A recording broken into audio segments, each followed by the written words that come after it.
ওরে ভাই রে ভাই, শাকিব খানের সাথে সব দ্বন্দ্ব ভুলে গিয়ে সবকিছু ভুলে গিয়ে নতুন করে আবার সংসার করতে চায় শবনম বুবলি। ভাই তো নতুন করে আবার শাকিব খানকে বিয়ে করে তারা আবার নতুন সংসার পাতাইতে চাইতেছে। মানে এই কথাটা শোনার পর অপু বিশ্বাসের ভক্তরা তো লাফালাফি শুরু করে দিছে যে বুবলি এটা কি বললো, এত কিছুর পরও এখন আবার শাকিব খান কি তাকে নিয়ে সংসার করবে?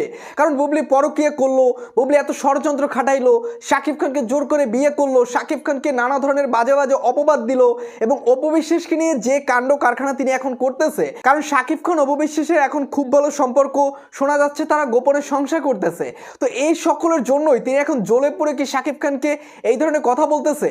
শাকিব খানের উপর এত অপবাদ দিল শবনম বুবলি, সেই শবনম বুবলিকে নিয়ে কি আবার শাকিব খান নতুন করে সংসার করবেন? এটা নিয়ে দর্শকরা এখন প্রচুর হাসাহাসি করতেছে এবং দর্শকরা বলতেছে শবনম বুবলি এখন কেন এটা করলো। শবনম বুবলিকে নতুন করে কোনো ষড়যন্ত্র করতেছে, শাকিব খানকে বিয়ে করে তিনি আবার সংসার করতে চাইতেছে, নাকি কলকাতায় গিয়ে তিনি তার পরিবর্তন ঘটাইছে? কারণ কলকাতায় আমরা সকলে জানি ফ্ল্যাশব্যাক সিনেমা করতে গিয়ে শবনম বুবলি তার পোশাকের অবস্থা তো চেঞ্জ করেই ফেলছে, এখন কি তিনি তার ডিসিশনও চেঞ্জ করে ফেললো? 2 দিন আগেও শাকিব খানের পুরুষত্ব নিয়ে কথা বলছে শবনম বুবলি, সেই শবনম বুবলি এখন বলতেছে শাকিব খানকে নিয়ে তিনি সংসার করতে চায় তার সন্তানের মুখের দিক তাকিয়ে। তাহলে অপু বিশ্বাস কি হেরে গেল? ভাইবেন তো আমরা সকলেই জানি যে অপু বিশ্বাস এবং শাকিব খান তারা গোপনে সংসার করতেছে, কিংবা আগামীতে তারা একসাথে সংসার করবে, কারণ তারা এখন একসাথে বিজনেস করতেছে এবং তাদের ভিতরে একটা ঘনিষ্ঠতা দেখতে পাচ্ছি।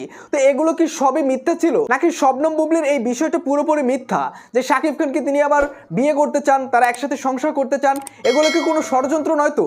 ভাইবেন তো আপনাদের কি মনে হচ্ছে? অবশ্যই আপনার মূল্যবান মতামতটি কমেন্ট বক্সে জানিয়ে দেবেন।